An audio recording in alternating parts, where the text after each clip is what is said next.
قال المؤلف رحمه الله تعالى وأدم نفعنا بعلومه في الدارين آمين. ثم قال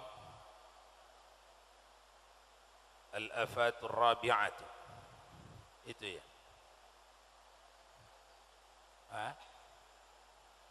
Al-mara'u wal mujadalatu. Bermula kebinasaan yang keempat itu yaitu mara', yakni mencela akan perkataan orang dan mungkir akan dia, dan mujadalah yakni membantahi akan perkataan orang dengan dalil supaya menang ia dan supaya kalah orang itu. Dan yang demikian itu haram, yang ditegahkan oleh syara' seperti sabda Nabi sallallahu alaihi wasallam, la tumaru akhaka wa la tumazahatu wa la ta'udduhu maw'idan fatukhlifahu. Jangan engkau cela perkataan saudaramu, jangan engkau mungkir akan dia, jangan engkau persenda-sendakan dia, dan jangan engkau benci akan dia sesuatu benci. Maka jangan engkau janji akan dia sesuatu janji, maka engkau menyalahi akan janji itu. Tuan-tuan,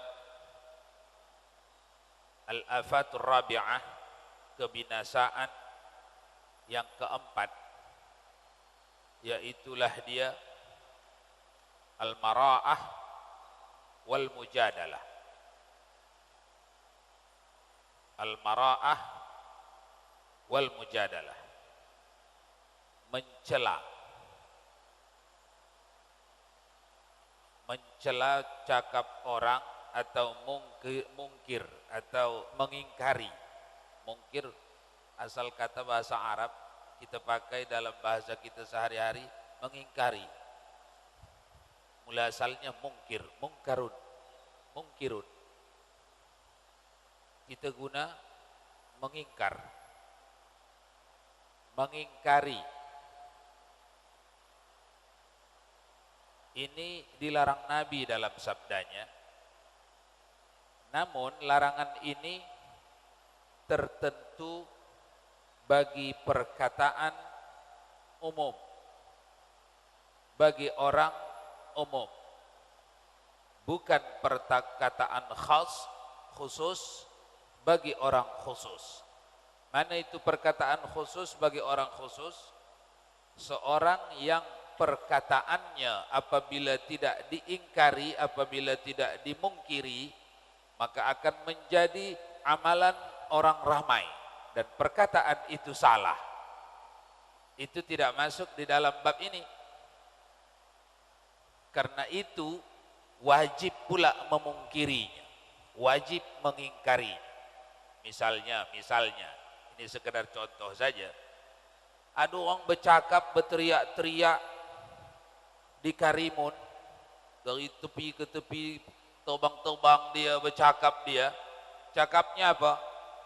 Hai orang-orang yang mau pergi haji. Ini contoh saja.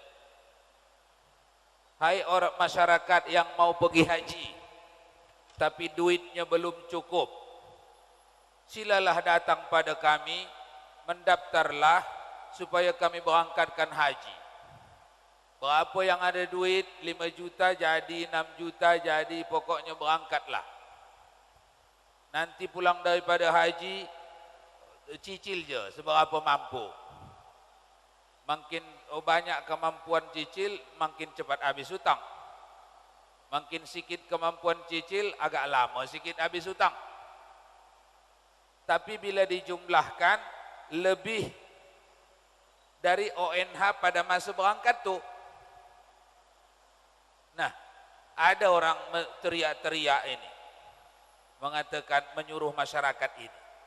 Tak seorang pun yang mara'ah, tidak seorang pun yang mungkir, yang mengingkari yang menolak, semua diam semuanya, maka berdosa kifayahlah orang satu negeri ini. Kalau seorang pun tak ada yang menolak. Nah itu maksudnya, bezanya dengan ini. Harus kita tengok yang mana ini yang dilarang Nabi ini. Yang dilarang Nabi ini, ada orang bercakap, katalah supaya mudah, contohnya itu jugalah. Itu juga contohnya, yang tadi. Tapi perkataannya ini tidak didengar orang ramai.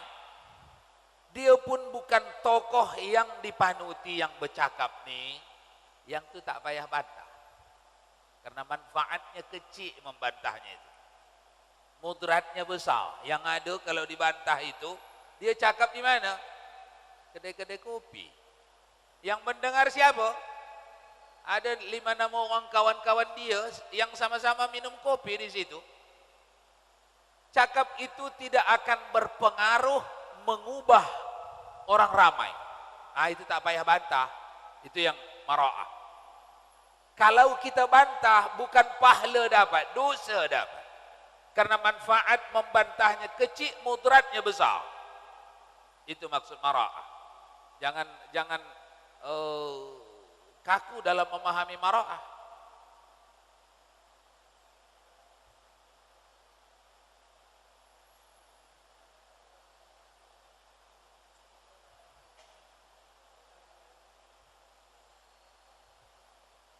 Warahmatullahi wabarakatuh. Misalkan yang mengatakan ini orang yang berpengaruh, kata-katanya begini, 2 anak oke, banyak anak KO. Nah, ini apakah ini harus kita bantah ini Bu ya? Karena ini sudah tidak sesuai dengan ajaran syariat. Yang kalau tak dibantah akan terjerumus ramai orang, wajib membantah. Minimal seorang yang menunaikan kewajiban itu di satu negeri.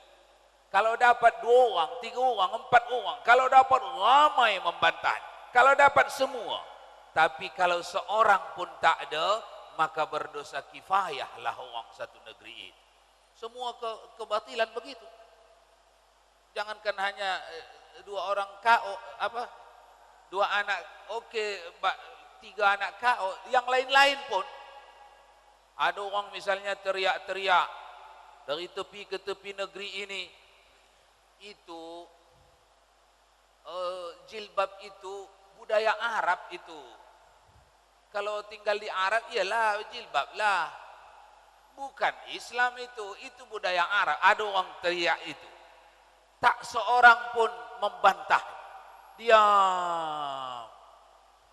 Maka berdosa kifayahlah orang satu negeri ini. Berdosa kifayah. Apa itu dosa kifayah?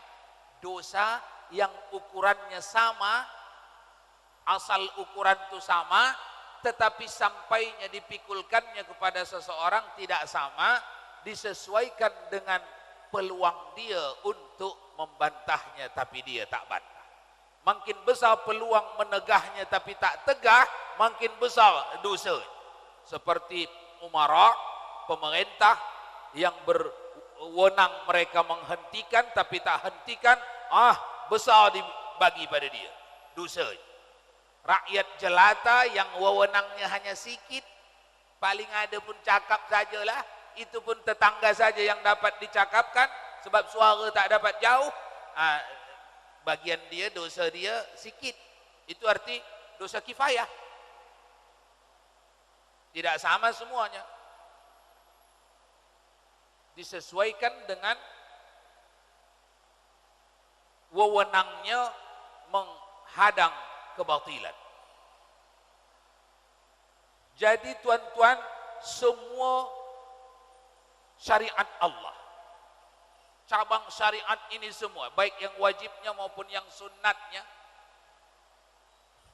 sepanjang ada satu cabang syariat saja yang tak seorang pun mengamalkannya di satu negeri, maka penduduk negeri itu masih lagi terkena dosa kifayah. Makanya kalau Anda satu waktu mencari-cari, setiap habis sembahyang kita disuruh astaghfirullahalazim 3 kali. Apa sangat dosa kita ya? Jawabannya salah satu, sebersih-bersihnya orang belum bisa dia keluar dari dosa kifayah. Dosa kifayah.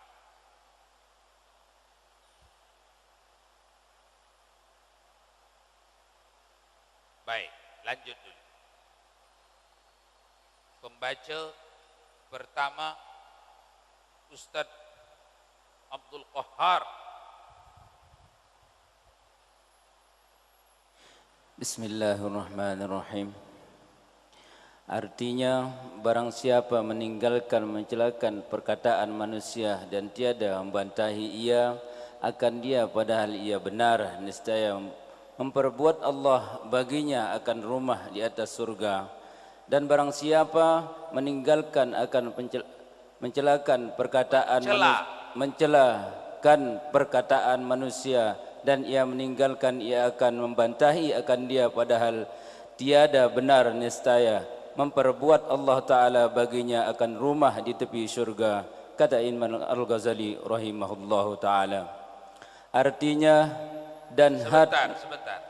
Ini hadis Nabi sallallahu alaihi wasallam yang maknanya telah dibacakan tadi.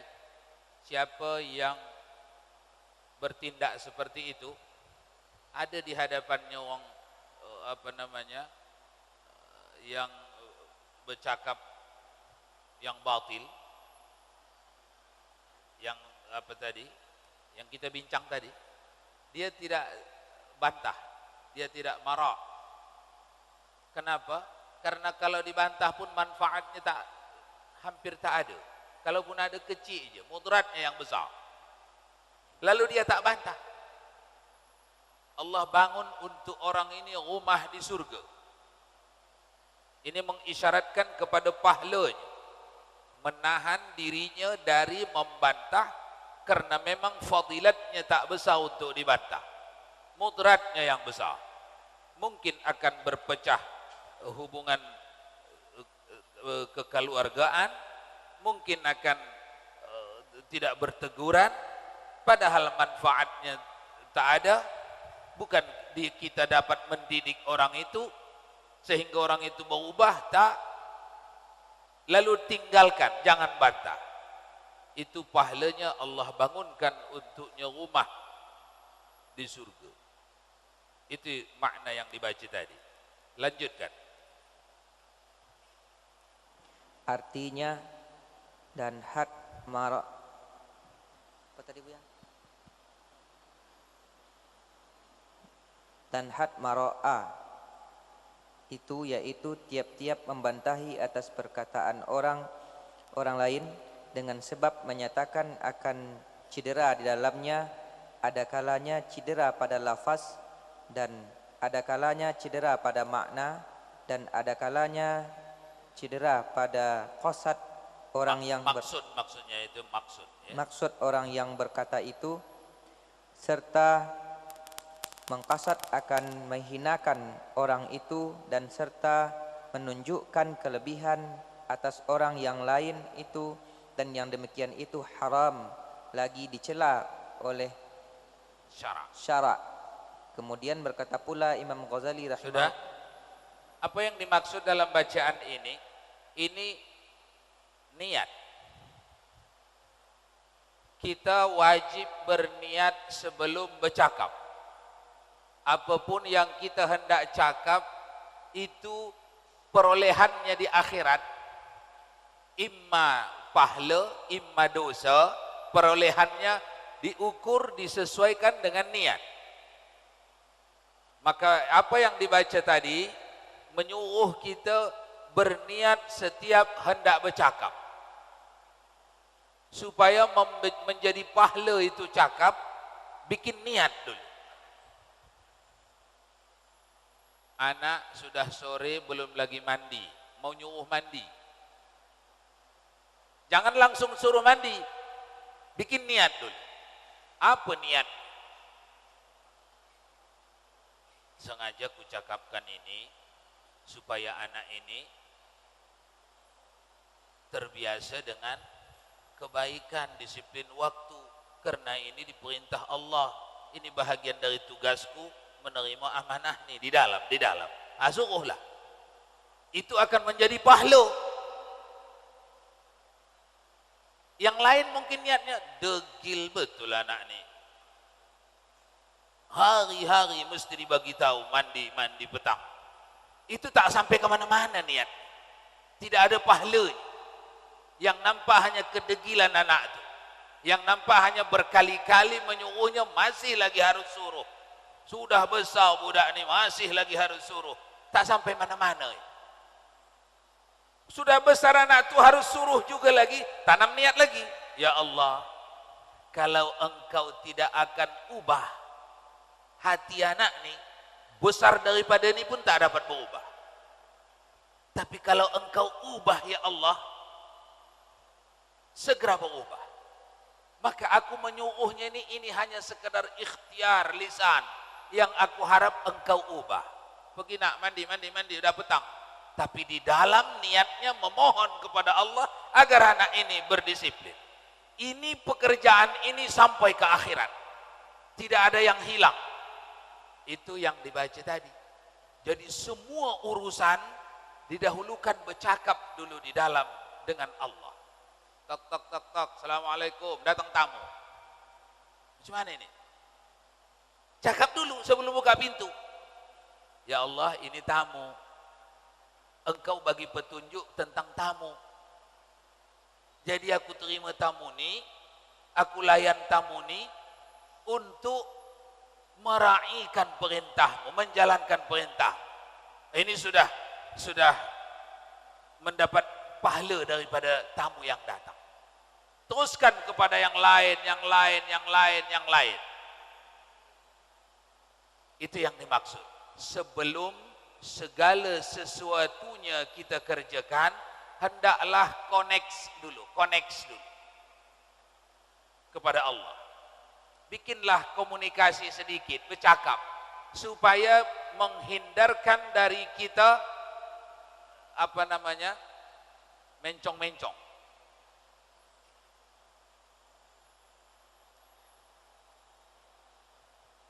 Lanjut.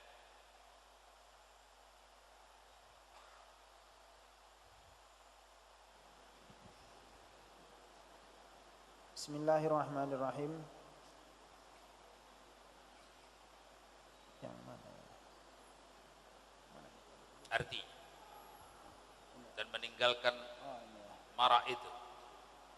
Artinya dan meninggalkan marah itu, yaitu dengan meninggalkan akan menegur perkataan orang yang lain dan meninggalkan akan membantahi akan perkataan orang lain.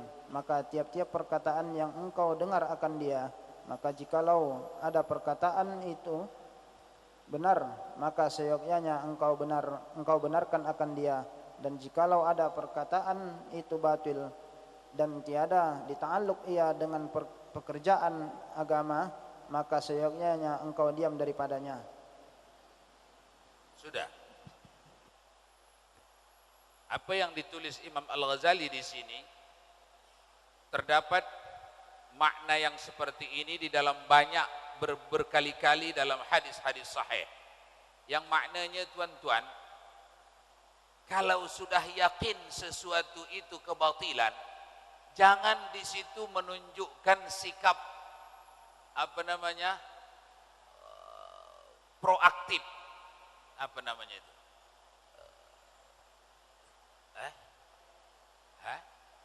Sukacita, setuju, jangan. Sesuatu tindakan yang batil yang kita yakin kebatilannya, jangan di situ menunjukkan sikap setuju, bersenang-senang, bergembira, jangan. Karena di hadis yang lain yang semakna dengan ini Rasulullah bersabda, kalau ada kebatilan di hadapanmu, lalu kamu senyum saja padanya atau mengangguk-anggukkan kepala padanya, maka engkau bersama dengan pelakunya di neraka. Dalam menghadapi hukuman perbuatan orang itu, kita ikut itu. Ini isyarat kepada kebatilan itu dari sikap kita dah nampak bahwa kita tidak setuju. Kebenaran yang hak dari sikap kita dah nampak bahwa kita setuju. Kita proaktif. Kita mau berderma di situ. Kita mau letih di situ. Kita mau berlama-lama di situ. Itu perbuatan yang diulang-ulang Nabi menganjurkannya.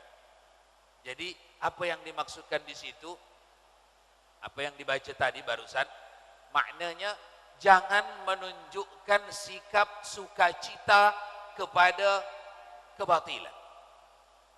Baik itu kebatilan itu perbuatan, ucapan, atau suatu benda. Ada tak benda kebatilan? Benda batil. Benda batil. Ada. Ada. Apa itu? Gedung tempat sesembahan orang menyembah berhala atau menyembah patung atau menyembah hantu. Lalu kita mau istirahat, berehat tepi jalan, usahakan tak berehat di situ.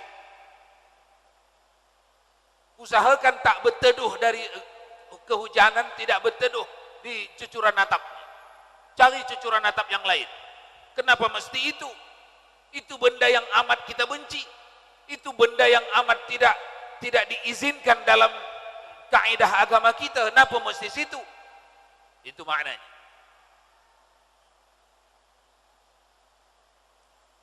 Begitu juga dengan tindakan-tindakan, perbuatan-perbuatan.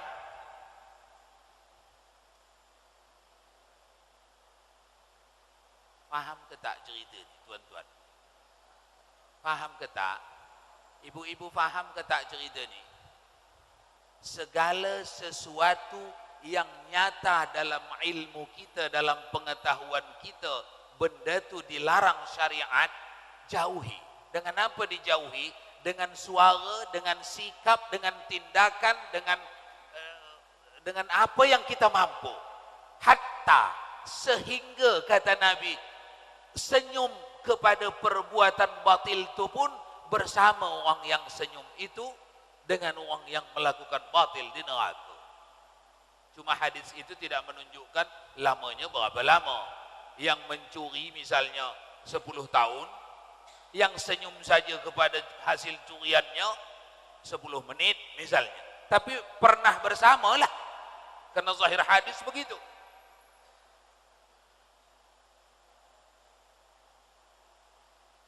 Lah senyum aja sudah setempat kita dengan orang yang berbuat batil tadi Buya. Itu baru senyum.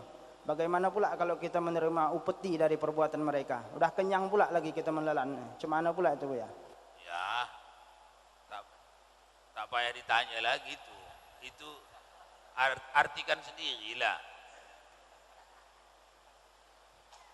Jawabannya sudah ada di kepala kita masing-masing. Itu tak payah dijawab lagi. Sedikit Buya. Maklum lah itu. Ada yang ingin saya tanyakan begini. Bagaimana hukumnya kita mengambil air dari rumah orang kafir Buya? Ambil air dari rumah orang kafir. Itu ada dalam hadis sahih Nabi sallallahu alaihi wasallam. Ada 3 yang tidak boleh, yang bersekutu kepadanya manusia. Tak kisah agama apa dia, apa asal bentuk orang dia, bersekutu pada 3 perkara. Pada air, pada angin, pada tanah. Pada tanah. Tanah dalam artian di sini tentu hukum tanah sudah dijelaskan Nabi. Siapa yang duluan mengakui tanah itu dan mengerjakannya, tanah dia. Dan di belakang diperkuat lagi dengan peraturan-peraturan pemerintahan yang berbeza-beza tiap-tiap negara. Tak apa. Tapi pada yang 3 ini sepanjang tidak memudratkan kepada kita, jangan tak bagi pada orang. Bagi pada orang. Karena hukum asal yang 3 ini tak boleh dimiliki. Hukum asal yang 3 ini. Pada api, pada udara, pada air, pada udara, pada tanah. Hukum asal. Maknanya di situ air Itu sudah ditaksis lagi oleh ulama-ulama fikih. Misalnya Imam Asy-Syafi'i di dalam membikin rincian, kalau air itu sifatnya tidak dapat dikhususkan milik si A karena di tanah dia, masih di tanah yang umum atau mengalir melewati tanah-tanah siapapun, maka itu tak boleh dihalang orang ambil dia. Tapi kalau sudah secara khusus di tanah dia seperti kolam yang dia buat sendiri, berhak dia menghalang orang lain mengambilnya, walaupun bukan itu perbuatan yang terpuji. Namun kalau dibuatnya dia tak berdosa. Lain afdal, lain haram, ya. Haramkah orang mengambil ke situ? Kalau itu sudah sumur buatannya di atas tanahnya, haram. Hah? Membeli lagi bagus. Ini sumur sendiri, tapi dia yang ngasih pada orang, itu bagus. Sekiranya dia tak ngasih, dia tak berdosa. Karena ini sumur sendiri di atas tanah sendiri, buat sendiri. Hah? Walaupun dia orang kafir. Tetapi kalau ini sebagai sumur yang mengalir, sungai yang mengalir, walaupun panjang di atas tanah dia, tapi asalnya dari sana jauh, bukan tanah dia saja, itu tak boleh dimiliki. Atau semacam suatu kolam yang besar yang melibatkan tanah berbagai manusia, macam itu.